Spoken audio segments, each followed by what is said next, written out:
Same ఒక silence, అందరూ లేచి ఆయనకి నమస్కారం పెట్టి కూర్చున్నారు. ఆయన అలా వెళ్ళిపోయారు, అందరిని విష్ చేసుకుంటూ వెళ్ళిపోయారు.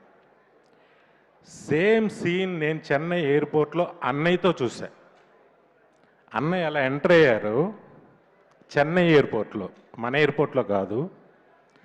నేను 150 షూటింగ్ నిమిత్తం అక్కడ షూటింగ్ చేసి ముందుగా నేను వెళ్ళి టీంతో నేను కూర్చున్నాను. ఆయన ఫ్లైట్ టైంకి వచ్చారు. మొత్తం ఎయిర్పోర్ట్లో కూర్చున్న లాంజ్లో ఉన్న వాళ్ళందరూ కూడా లేచి అన్నయ్య దగ్గరికి వచ్చి క్రేజీగా సెకండ్లు ఇవ్వడాలు, ఫోటోలు అడగడాలు ఏం చేయలే. జస్ట్ లేచి సార్ అని అలా నుంచున్నారు. నుంచున్న అన్నయ్య అందరిని విష్ చేసుకుంటూ అలా వెళ్ళిపోతే అసలు ఎంత రెస్పెక్ట్ సంపాదించారు ఒక హీరోగా. ఆయనని పక్క రాష్ట్రంలో నాకు ఎంత ఆనందం ఇస్తుందంటే అది మీతో ఎప్పుడు నేను పంచుకోలేదనే. అలాగే ఈ సినిమా క్లాప్స్ కొట్టరా, నచ్చట్లేదా? అంతే, మనకి మనం నచ్చం, పక్క రాష్ట్రంలో జరిగింది ఇది అనే. ఈ సినిమాకి నేను చాగల్లో మా ఇంట్లో కూర్చుని ఉంటే ఎవరైనా టికెట్ అడిగేవాళ్ళు చిరంజీవి గారి సినిమా అన్నారు తప్ప చిరంజీవి సినిమా అని ఒక్కళ్ళు కూడా అనలా. ఎంత ఆనందం వేసిందంటే నాకు.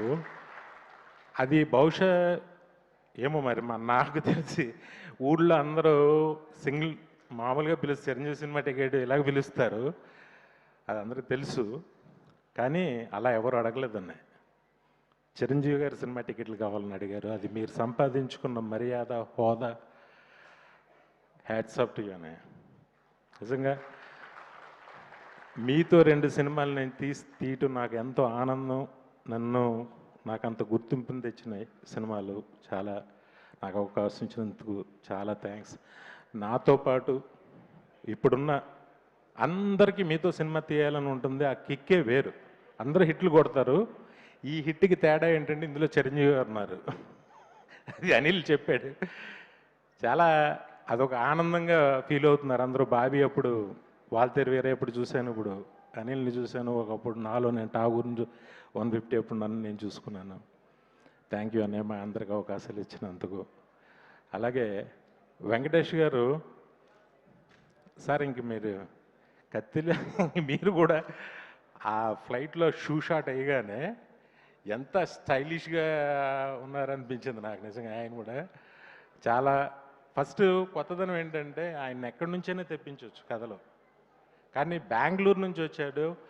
వెంకీ గౌడ్ అనే పేరు ఎంత బాగుందో, ఆ పేరు చాలా బాగుంది. ఫస్ట్ వాళ్ళిద్దరు కాంబినేషను చాలా సూపర్గా పండించావు. నయనతార కానీ అందరూ అన్నీ ఏంటో సినిమా ఒక మ్యాజిక్ అద్భుతంగా చేసావు. స్టిల్ ఈ రోజుకి కూడా ఇప్పుడు కూడా ఎవరో చెప్తున్నారు ఈ 2 డేస్కి బుక్ మై షో షేక్ అవుతుంది అసలు. ఈ సాటర్డే సండేలకి షేక్. రాజమండ్రిలో కొత్తగా ఒక మల్టీప్లెక్స్ ఓపెన్ చేశారు. అదేంటో అసలు ఎక్కడ థియేటర్ లేనట్టు, మల్టీప్లెక్స్ కొత్తగా ఇప్పుడే చూస్తున్నట్టు. ఈ సినిమాకి విపరీతమైన క్రౌడ్, విపరీతమైన ఆబ్లిగేషన్స్, పొలిటీషియన్స్ అయితే చచ్చిపోతున్నారు అందరూ. ఒక భలే హిట్ కూడా. Congrats, love you. తప్పకుండా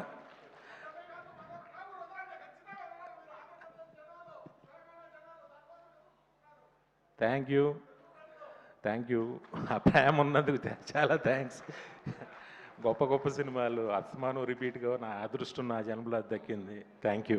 దానికి ఈ సినిమాలో పనిచేసిన ప్రతి టెక్నీషియన్కి, ప్రతి ఆర్టిస్ట్కి, అందరికీ ఇది ఫస్ట్ సినిమాగా, అలాగే నిర్మాత సాహో గారికి ఫస్ట్ సినిమాగా, నిర్మాతగా మా హనీ పాపకి అందరికీ కూడా నా శుభాకాంక్షలు తెలియజేస్తున్నా.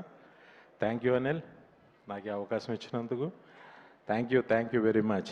లవ్ యూ అన్నయ్య, love you always. Thank you so much sir. మా అందరి కోరికని ఆయన అక్కడి నుంచి చెప్పేశారు. అది మీరు ఎలాగో దృష్టిలో పెట్టుకుంటారు మాకు తెలుసు. Thank you so much PV Vinayak sir. Especially mega star movie సెలబ్రేషన్స్లో మిమ్మల్ని చూడడం ఇంకా ఇంకా ఆనందంగా ఉంది.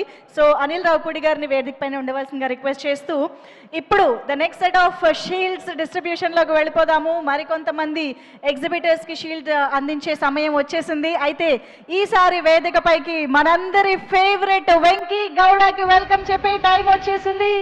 Requesting the most handsome, the most charismatic and the most stylish appearance in the Madashankara Varaprasad Garu, మా వెంకీ గౌడ, వెంకీ మామ, విక్టరీ వెంకటేష్ గారిని బెస్ట్ గా చెప్పట్లతో సర్వేదికపైకి ఆహ్వానం పలికిస్తాము.